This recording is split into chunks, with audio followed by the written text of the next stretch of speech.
सभी बच्चों से वंदे मातरम। आज हम कक्षा 8 का पाठ 8 गणितज्ञ ज्योतिषी आर्यभट्ट इनके बारे में कुछ जानेंगे। आज से करीब 1500 साल पहले की बात है।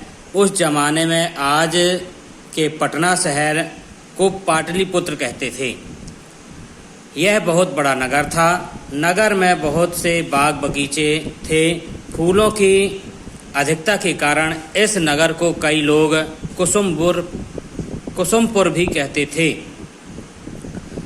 पाटलिपुत्र नगर नंद, मौर्य और गुप्त सम्राटों की राजधानी रहा है।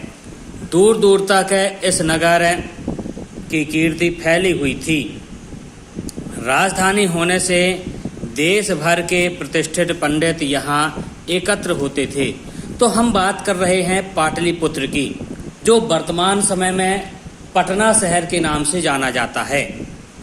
तो यहाँ पर नंद, मौर्य और गुप्त सम्राटों की राजधानी हुआ करती थी।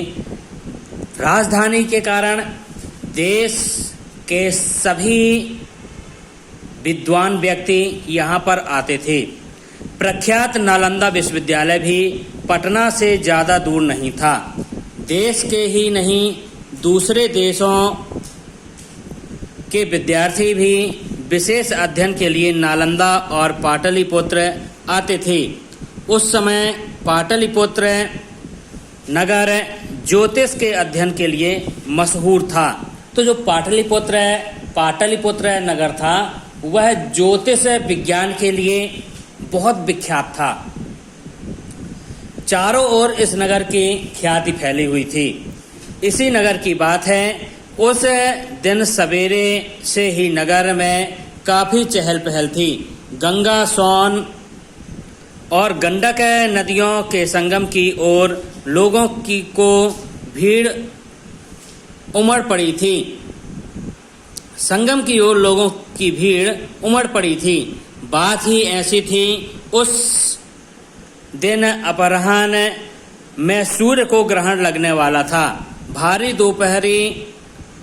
दोपहर में धरती पर अंधकार छा जाने वाला था। ब्राह्मण पुरोहित लोगों को बता रहे थे, राहु नाम का एक राक्षस सूर्य को निगल जाता है,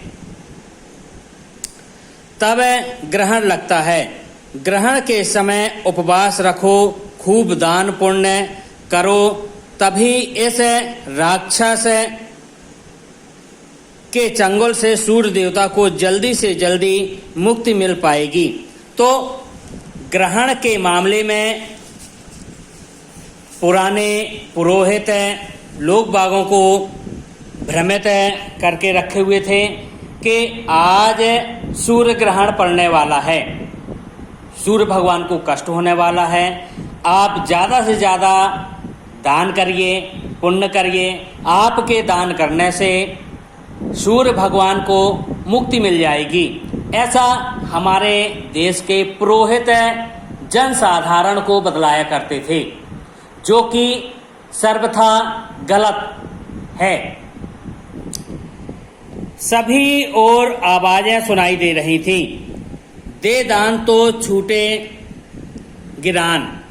लोग डरे हुए थे। नगर के धनी मानी लोग सवेरे से ही दान दक्षिणा देने में जुटे हुए थे।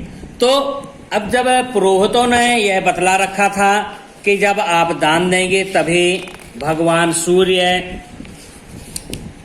इस ग्रहण से मुक्ति पाएंगे। ये आप साक्षात चित्र देख रहे हैं कि राहु किस तरह से सूर्य को ग्रस रहा है।